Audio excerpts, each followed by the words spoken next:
Selamat datang di ruang mencekam. Disinilah cerita-cerita gelap terungkap, dan suara-suara dari dunia tak kasat mata mulai berbicara. Matikan lampu, pasang handsetmu, karena kisah kali ini bukan sekedar dongeng. Ini adalah kenyataan yang terlupakan. Gunung Salak yang menjulang megah di selatan Bogor bukan hanya dikenal karena keindahan alamnya. Di balik hijaunya hutan dan dinginnya kabut, tersimpan kisah-kisah mistis yang menjadi bisik-bisik pendaki dan warga sekitar. Salah satunya adalah kisah tentang lorong gaib, sebuah tempat di mana realita bisa bergeser dan manusia bisa tersesat, bukan hanya secara fisik, tapi juga secara jiwa.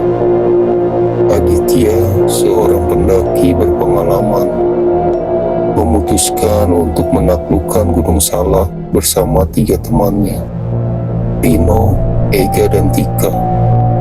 Mereka berangkat pagi hari, membawa perlengkapan lengkap, GPS, kompas, dan peta. Tujuan mereka adalah mencapai puncak Salak 1 lewat jalur Cidahu, jalur yang katanya lebih mistis dan jarang dilalui. Namun, warga lokal sempat memperingati mereka, terutama tentang petak 7, area yang katanya menjadi gerbang menuju dimensi lain. Tapi, seperti biasa, peringatan itu dianggap angin lalu. Memasuki hari kedua, suasana mulai berubah. Kompas mereka berputar tak tentu arah. Suara-suara aneh mulai terdengar dari balik semak. Ada yang seperti langkah kaki, bisikan samar, dan bahkan suara tangisan wanita. Tika yang paling sensitif sempat merasa seorang mengikutinya sejak pagi. Tapi saat ditanya, tak ada yang melihat siapapun. Di malam hari, mereka mendirikan tenda di dekat pos batu besar. Sebuah batu yang katanya disebut Watu Wondeli oleh warga lokal. Disinilah keanehan semakin menjadi. Pagi ketiga, Pino menghilang. Tidak ada jejak kaki keluar dari tenda. Semua barangnya masih di tempat. Tapi anehnya, Ega bersumpah melihat Rino berdiri menatap hutan tengah malam. Matanya kosong, seperti orang kesurupan. Mereka mencari seharian, memanggil-manggil namanya. Namun, hasilnya nihil. Hingga Tika menemukan sobekan baju Rino tergantung di ranting pohon tinggi, lebih dari 4 meter dari tanah. Saat malam kembali, Aditya merasa waktu berjalan sangat lambat. Langit gelap, tapi jam tangan menunjukkan pukul 3 siang. Lalu Lalu, tiba-tiba, semua menjadi hening. Bahkan, suara jangkrik pun lenyap. Kabut turun dengan cepat. Dan dari balik kabut, muncul sebuah cahaya aneh. Mereka mengikuti cahaya itu, dan tanpa sadar, mereka sudah berada di jalur pendakian lagi.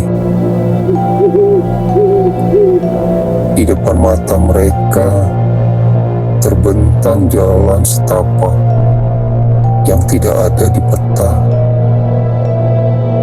Dikelilingi pohon-pohon tua dengan akar menjuntai seperti tali menggantung. Ketika menangis, Ega mulai membaca doa. Mereka sadar mereka masuk ke lorong gaib yang diceritakan warga. Lorong itu membawa mereka ke sebuah area seperti desa kuno, tapi semuanya bangunannya ditutupi kabut. Ada suara gamelan samar dan bayangan-bayangan manusia tanpa wajah berlalu lalang. Tika jatuh pingsan setelah melihat satu dari makhluk itu mendekat. Aditya yang masih sadar mencoba membopong Tika, sementara Ega terus membaca doa. Lalu sosok Rino muncul, tapi ada yang aneh. Dia tersenyum lebar, matanya hitam seluruhnya. Kenapa kalian pergi? Tempat ini indah, damai. Kita bisa tinggal di sini selamanya. Aditya tahu itu bukan Rino. Itu penunggu lorong yang menyamar. Ega melemparkan batu bertulisan doa yang diberikan warga Cidahu ke arah Rino. Sosok itu menjerit dan berubah menjadi bayangan hitam yang melesat ke hutan. Kabut mulai memudar, gamelan berhenti, jalan setapak muncul kembali. Dengan sisa tenaga, mereka membawa Tika keluar dari hutan.